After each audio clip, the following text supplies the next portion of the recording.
part by the Hug Don't Shoot Free Kitty Disco. Enjoy fun food games, Easter egg hunts, music by Baltimore's youngest DJ, A-Easy, Sunday, April 1st, 3 to 7 p.m. at the Langston Hughes Community Center. Visit hugdon'tshoot.org for more details. What's going on, y'all? Man, you already know what it is, baby. It's Friday. It's Intune Radio. We back. It's your boy Philly right here. You already know I got a special guest host tonight. My man. Rio Money, yo. Tina Gotti be here shortly, yo. Big shout out to Alicia Lee. You know what I'm saying? Can't make it tonight, but you already know. We here, Span. Family here. We tight. Everything is good, you know.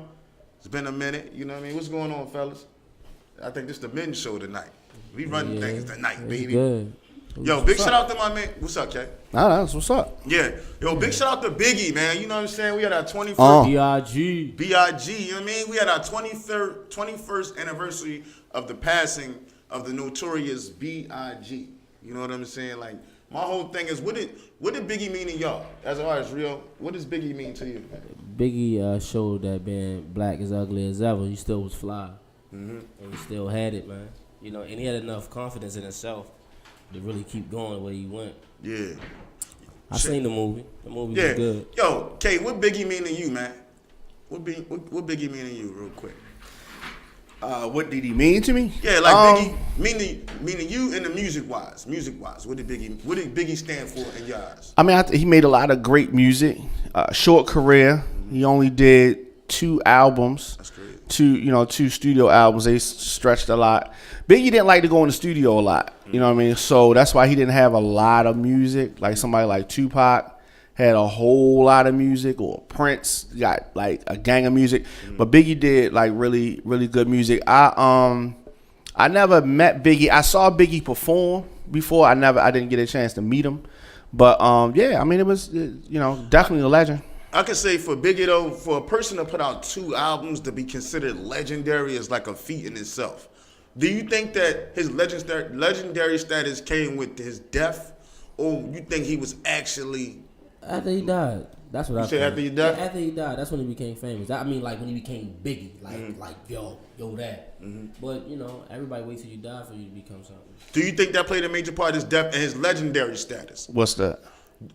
For people to say Biggie is a legend, he's the greatest. All right, I don't think Biggie's the greatest. Right, but his team said it because Well, that's natural. Yeah, shit. Lil Yachty team might say he the greatest. You know what I mean? You can't really go by that, but it's just like, I think that over time Biggie moves further down my list because he doesn't have a body of work to show, and he was cut. His life was cut short. I still don't think you can grade somebody on a curb like against somebody that has like 20 years in. Right. And Biggie is just like you can't. Jay-Z better? I would say yeah. I say yeah. I say he got a better catalog. I say yeah because it's like let's take somebody like Len Bias, right? Do you know who Len Bias is? All right, so he was supposed to be like the dude, Jordan. Right? His time got cut short. He had skills though. We can't, but he was getting high. And he died. So we can't put him up against Jordan. Right. Len Bias might have been a greater basketball player than Jordan. But we don't see the games. Right. So we can't. But Biggie is nice. Jay-Z borrowed a lot from Biggie. He was influenced by him, but everybody's influenced by somebody. Right. Yeah. Everybody is. And it's wild for Jay to be inspired by Biggie, being as though they classmates. You feel me? Being as though they peers and all that. But because you gotta think, Jay was around cats like Big Daddy Kane. He was around cats like what's the other dude name? We just got cool with it. Jazz-O. You feel what I'm saying? I did interview him before. Yeah. Right. How was that? Jazz-O? Yeah. Well, during the time he was not in a good place with Jay-Z, so it was good. It was a good interview, right? But it was a lot of negative energy. Yeah. You know what I mean? Right. But he was talented. He just came up in an era. He just didn't get his time. Yeah, I say he did get his shine. He just his body of work isn't big neither. You feel what I'm saying? Jazz-O. I think Jazz-O had 2, maybe 3 albums. 2. I think he had during the time when he was hot. I'm gonna tell you, it was honestly, he had some later, but I don't remember any. I remember Hawaiian Sophie, and I don't remember nothing else aside from that. What was the song? He had a song with Jay-Z album, Originators. Jiggle what? Jigga what? Right, that one. Right. Now that was hot. That shit was dope. That was on the soundtrack. We was just listening to that. Streets is watching. No, that's on Hard Knock Life. Movie. It was a soundtrack to a movie. Nah, it was. He talking about the soundtrack to Nutty Professor. It was the Blue Street. Bill, sure enough, what? Oh, yo, you a fan for real? Nah, yeah, yo, he right. I forgot all about that with Martin. I've been waiting to get on here. I know that. That's why he's sitting at the table. Yeah. Come on, don't ever try to take my chair no more. Shut the fuck up, Rio. Really? You taking chairs and shit. Really? Man.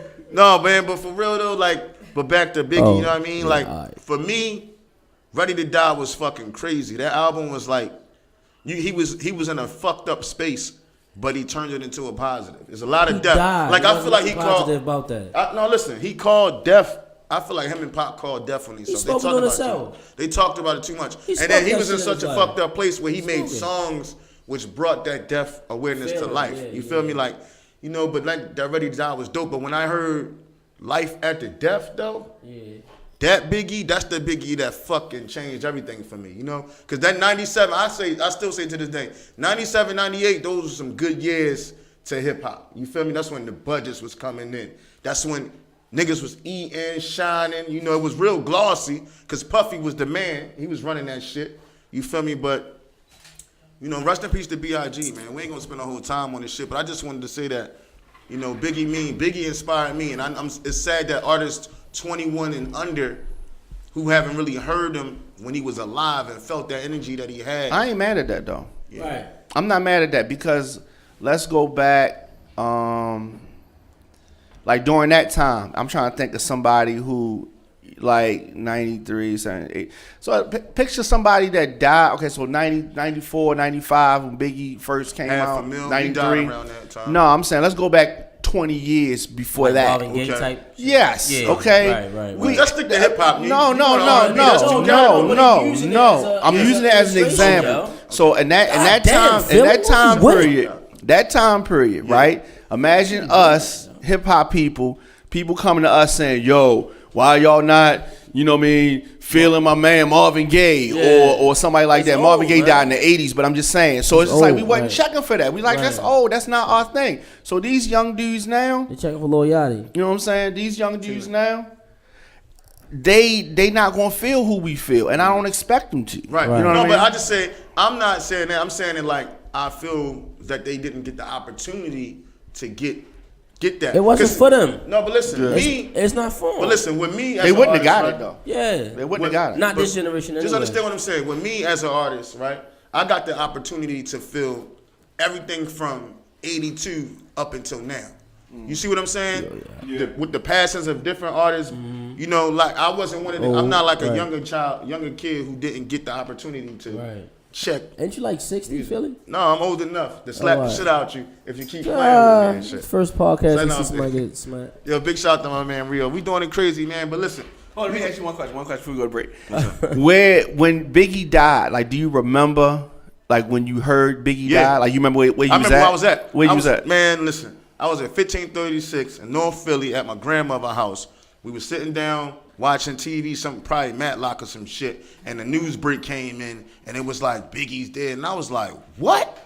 Because, I just heard Pac die. It felt like I just found out Pac died. Yeah. And then to hear Biggie, I seen Biggie face up there, and it was like, what? Biggie dead? What the fuck? But see, we didn't have social media back then and all that to really express how we feel and really show, what it meant to us for him to pass and shit. But that shit was crazy, man. I felt like, and it was devastating on the radio. Power 99 was playing, they played the song with Tribe Called Quest and Faith Evans. I really know how it feels to be stressed out. When they played that shit, I swear I cried, dog, because I was like, damn, they taking everybody. You was stressed out? I was like fucking 15 years old, man. I had shit to be stressed out about. But no, I was really...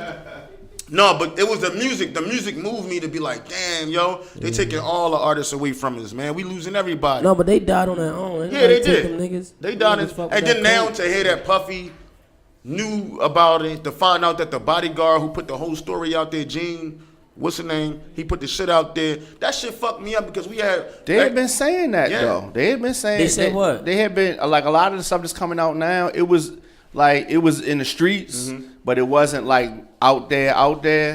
It was there's a lot of different things. And like I said, we didn't have social media then, so everybody wasn't privy to the information that you might have heard on the street tip. You feel me? But they wasn't privy?